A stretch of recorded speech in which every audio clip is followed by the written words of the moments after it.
Welcome to Coruzant Technologies, home of the Digital Executive Podcast. Welcome to the Digital Executive. Today's guest is Jason Morgese. Jason Morgese is the founder and CEO of Leavemark, the first ad-free data storage and social media hybrid designed to allow its users to archive life's most important memories and documents with the ability to share today or in the future. Before creating Leavemark, Jason spent 9 years as the founder and president of eHealth Screenings, a technology-centric biometric screening company that became one of the nation's leading providers. Well, good afternoon, Jason. Welcome to the show. Thanks for having me, Brian. Happy to be here. Awesome, Jason. I appreciate you jumping on. And, we were just talking, so I want to get you through this podcast and also hurry up and turn around and get this message out to the global audience. So thank you. You've got quite that career in technology as a founder, entrepreneur, and now you're the founder and CEO of Leavemark. Could you share with our audience the secret to your career growth and what inspires you? Yeah, no, absolutely. Well, I've always considered myself somewhat of an entrepreneur and someone more than anything that loves to invent things. I've been tinkering with trying to build new things since I was very young and working since I was about 12 years old at my first paper route. So I've always, had the desire to get out there and build things that I thought people could use. Now with Leavemark, obviously, we're a new social media app, which I'm sure we're going to get into the details of, that we officially launched to the public just a few months ago. And we're very excited. It's out and in the marketplace. As you mentioned, prior to that, I was the founder and president of eHealth Screenings, which was a tech-centric health screening company that I sold to private equity about 3 years ago. And at the time we sold, we'd processed over 15 million tests, had a national network of over 3,000 wellness technicians, partnerships with over 1,700 lab locations. And, it was a thriving business. The exit was solid for me there where I could hang it up. But I don't think my internal drive as a 4-year-old guy will let me just sit on the beach and golf all day yet. I like doing a little bit of that. But for example, right now, I really just had the desire to create something that I believe can help humanity and better the world. It's more about legacy for me at this point than it was in the beginning of my career. And right now, I think the social media space is in truly need of something different. So that's why I'm starting all over here again with Leavemark. That's awesome. Thank you for sharing that story. And we'll be sure to get that message out around this new platform. I'm excited to really check it out and jump on. As you know, everybody globally has had to make major shifts to adapt to this new normal in the pandemic. Could you share with us what you're doing to help your company stay relevant in this economy?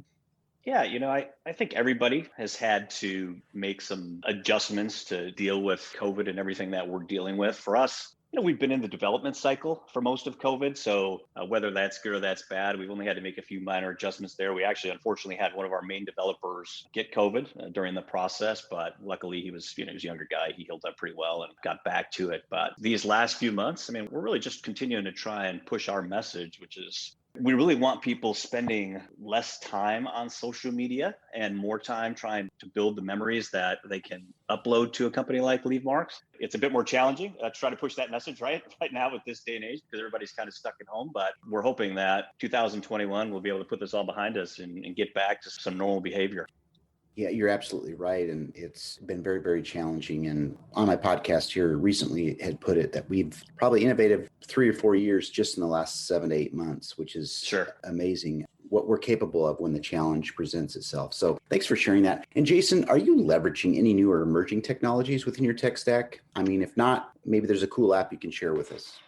Everything that we've built is pretty homegrown. We have a lot of differentiators, but we've also created some new technologies that, we just got a few patents on. 2 of those being our time and location-based capsule. So one of them allows you to release messages at a certain date and time. The other allows you to release messages at a set location. So those are some of the more popular and the newer features that we have and unique technologies.